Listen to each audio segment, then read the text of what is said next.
ouvintes, essa é a quarta e última videoexposição do mini curso remoto de atualização sobre condução de crises e gabinetes de crises, promovido pelo Laboratório de Apoio Integrado em Saúde Coletiva, o LAISC, da Universidade Federal do Rio Grande do Sul, a partir da atividade de extensão Praxis SUS e sob a minha responsabilidade, professor Alcides Miranda. Nas primeiras 3 videoexposições, nós tratamos de noções básicas sobre condução e gabinetes de crise, os componentes funcionais e decisórios imprescindíveis aos gabinetes de crise, a ideia de a configuração logística dos gabinetes de crise em rede e, por fim, agora vamos tratar de um exemplo prático, dramático, que é o caso da pandemia do coronavírus, do Covid-19, que está em intercurso agora no início do ano de 2020. Uma pandemia é um exemplo típico de uma situação de crise de grande abrangência, de muitos impactos, exposição a riscos, impactos de curto prazo, desdobramentos de médio e longo prazo, que extrapolam muito a questão setorial saúde, implicam na questão da economia e vários outros setores, na educação, todos os outros setores de políticas públicas e também de convivência social. Então requer uma articulação importante de estratégias institucionais e de estratégias sociais. E há toda uma discussão no caso do Covid-19, porque como o vírus ainda é pouco conhecido, está em fase de estudos e dramaticamente um estudo rápido, mas muitas das suas decorrências, das suas derivações são desconhecidas ainda. A maneira como ele replica os ciclos de transmissibilidade em diversos ambientes ou distintos ambientes são questões que ainda estão em abertas. A vacina vai demorar algum tempo, os tratamentos estão sendo experimentados, não existe nenhuma panaceia, embora muitos dirigentes governamentais queiram apostar em panaceias, mas é uma questão importante porque tem implicações na combinação de diferentes estratégias institucionais e sociais. Alguns autores têm colocado que as estratégias sociais principais têm a ver com o propósito de mitigação, de atenuação do ciclo epidêmico. O senso comum usa o termo achatamento da curva epidêmica, que implica numa menor exposição das pessoas suscetíveis, e que vai decorrer também no menor número de complicações, no menor volume de complicações, e vai evitar que os serviços de saúde, principalmente aqueles serviços de assistência especializada para as complicações, fiquem sobrecarregados ou até entrem em colapso. Então as medidas de mitigação são as medidas de convencimento para a população, evitar aglomerações, fazer isolamentos voluntários, ou confinamentos voluntários, tomar cuidados de higiene, enfim, um conjunto importante de medidas que dependem do convencimento das pessoas, dependem da adesão voluntária das pessoas. Também existem estratégias chamadas estratégias de supressão, que são medidas impositivas, de fechamento de fronteiras ou de cerceamento de mobilidades, fechamento de comércio, que podem ser mais ou menos rigorosas, chegando num extremo ao lockdown, que é chamado lockdown, que é o fechamento de todos os serviços que são considerados não essenciais. No caso brasileiro, nós não chegamos ainda a medidas como lockdown, não chegamos a extremos, ainda há uma aposta importante na combinação de medidas de mitigação com medidas de supressão, mas evidentemente outras medidas estão implicadas, como medidas de suporte aos serviços, planos de contingência que coloquem reservas para trabalho profissional, para substituição do trabalho profissional, apoio ao trabalho profissional, proteção ao trabalho profissional, equipamentos de hospitais de campanha, leitos extras, equipamentos extras,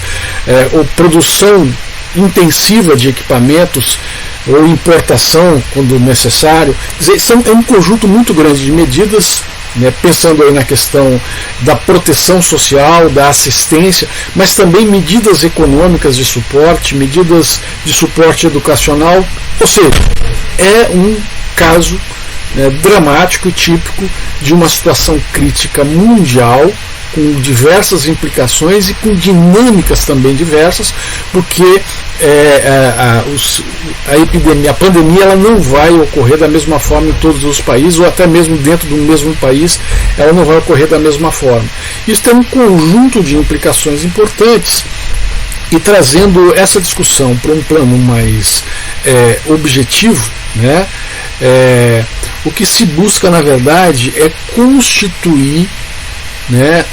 um conjunto de gabinetes de crise que possam operar em rede e dar respostas em tempo hábil, respostas ágeis a essa condição crítica. E aí, eu não vou repetir, isso já foi referido na videoexposição anterior. No caso brasileiro, da grande complexidade que é lidar com um regime federativo que tem 5.570 entes municipais, 26 estados, o Distrito Federal, a União, tem as organizações, os arranjos regionais de organização de política pública, enfim, algo muito complexo, e as opções seriam, se atuar nessa crise com uma condução vertical, autoritária, intercorporativa, ou atuar de uma forma cooperativa, de uma forma sob autoridade coordenada, implicando em todos os entes governamentais, e também entes da sociedade civil no manejo dessa crise. E a ideia de organizar uma rede de gabinetes de crise se torna imprescindível, e se vocês pensarem então na discussão que foi colocada na videoexposição anterior, nós podemos organizar gabinetes de crise no âmbito local, que são os pequenos municípios, ou os municípios com pequeno porte populacional, baixa densidade habitacional, ou em bairros de grandes cidades, ou adensamentos populacionais de grandes cidades, que possam estar organizados principalmente com os componentes de monitoramento e de comunicação. E aí, quando eu me refiro a componente de monitoramento, não é somente o âmbito local definir o que vai monitorar, mas que haja uma definição no plano nacional, no plano estadual, no plano regional, de quais as informações devem ser monitoradas, e os gabinetes de crise local passam então a coletar esses dados, essas informações, para produzir as informações comparáveis, possibilitar o processamento técnico e político dessas informações e, a partir daí, subsidiar tomadas de decisão. É claro que o âmbito local pode definir e operar com informações próprias, informações para consumo próprio. Isso não há nenhum impedimento, desde que haja uma combinação entre informações que vão ser compartilhadas, informações em comum para todos os pontos da rede de gabinete de crise, com as informações específicas próprias daquele âmbito local que podem ser definidas ali. Não há nenhum problema, mas há realmente uma necessidade de que as informações que vão ser utilizadas por toda a rede estejam definidas previamente, selecionadas, definidas os modos como elas vão ser coletadas, os fluxos dessas informações, onde elas vão ser processadas. Isso precisa ser definido claramente para que os municípios, ou as unidades locais de gabinete de crise possam se implicar nessa rede e operar de uma forma produtiva e cooperativa. No chamado âmbito microrregional ou macro-regional, que seria a agregação de municípios numa região, ou de bairros num distrito urbano, é possível se organizar um componente de processamento técnico e político de problemas, de informações que estão sendo produzidas relacionadas ao Covid-19. Só para dar exemplos, informações sobre casos suspeitos, informações sobre disponibilidade de leitos, de equipamentos, informações qualitativas, a partir de narrativas sobre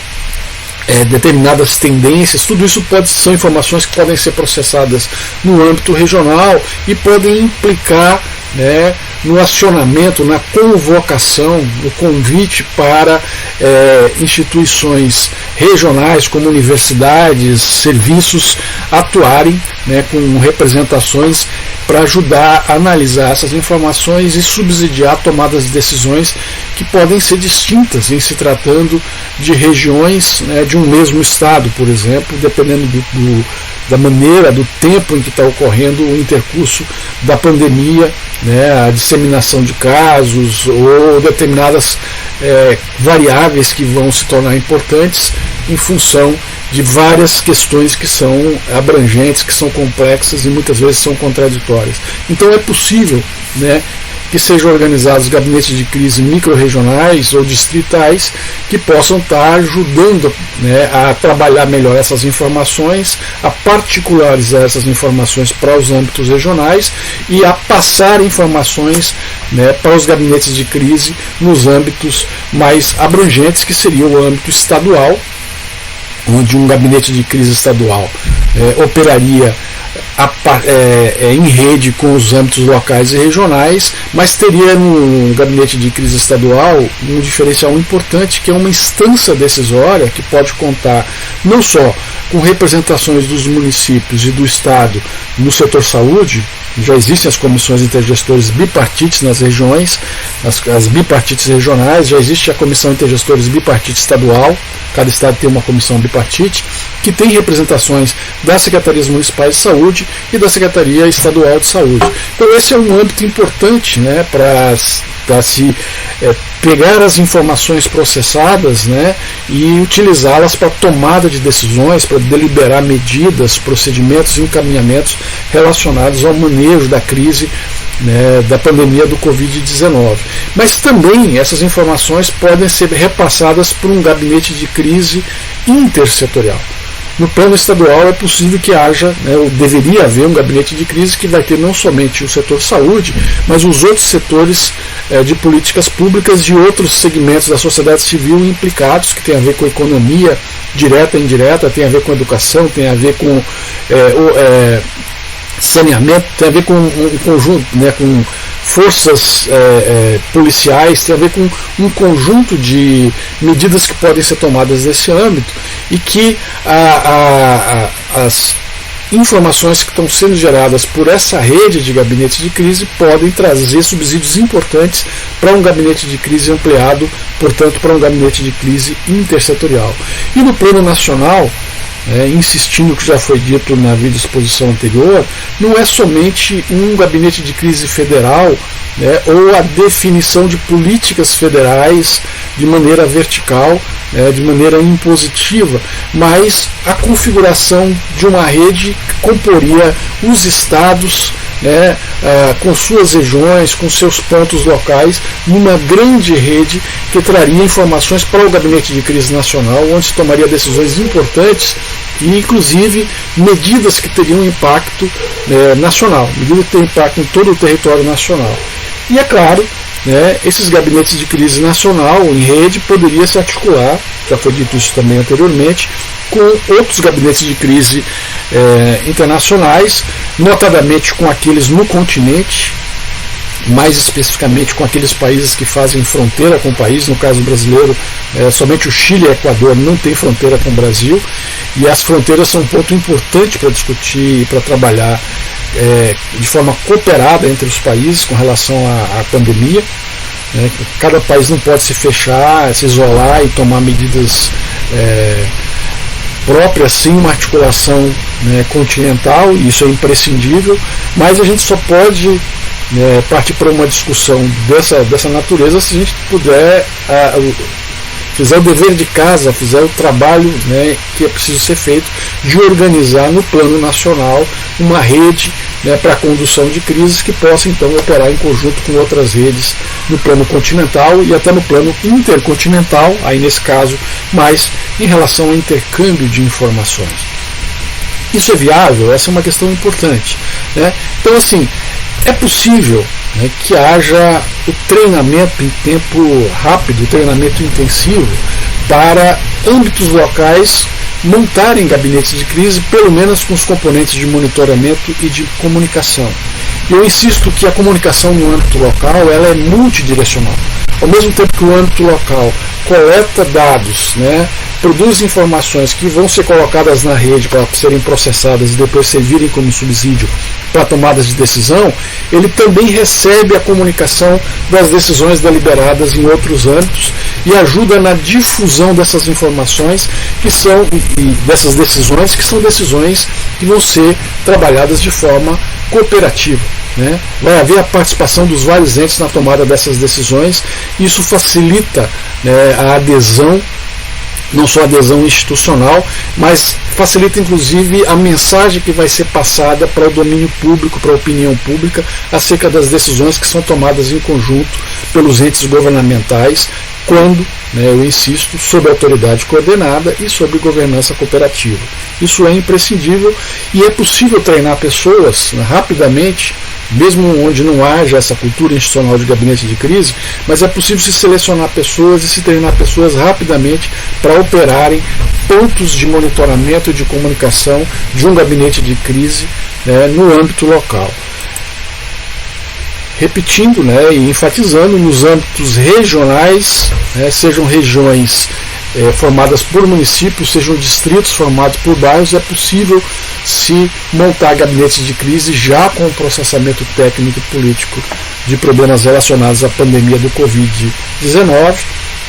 com análise de situações regionais, com análise de tendências, com prospecção de cenários, né, com a formulação de planos de contingência relacionados àquele âmbito regional,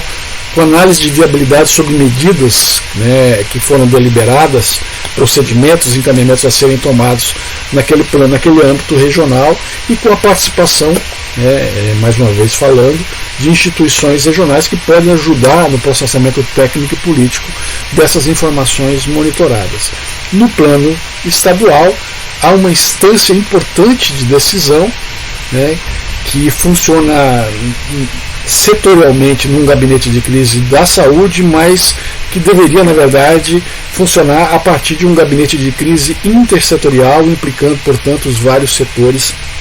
das políticas públicas e também segmentos da sociedade civil, né, na análise das informações monitoradas e processadas, na tomada de decisões e no encaminhamento dessas decisões a partir de medidas, de procedimentos, né, práticos que vão requerer a implicação e o envolvimento de vários setores na sociedade. No plano nacional, macro-regional, é possível que os estados se organizem, já foi citado aqui algumas vezes nas videoexposições anteriores o exemplo do consórcio Nordeste, que tem operado, né, com a conjunção dos estados do Nordeste e trabalhado inclusive com processamento técnico e político de problemas da pandemia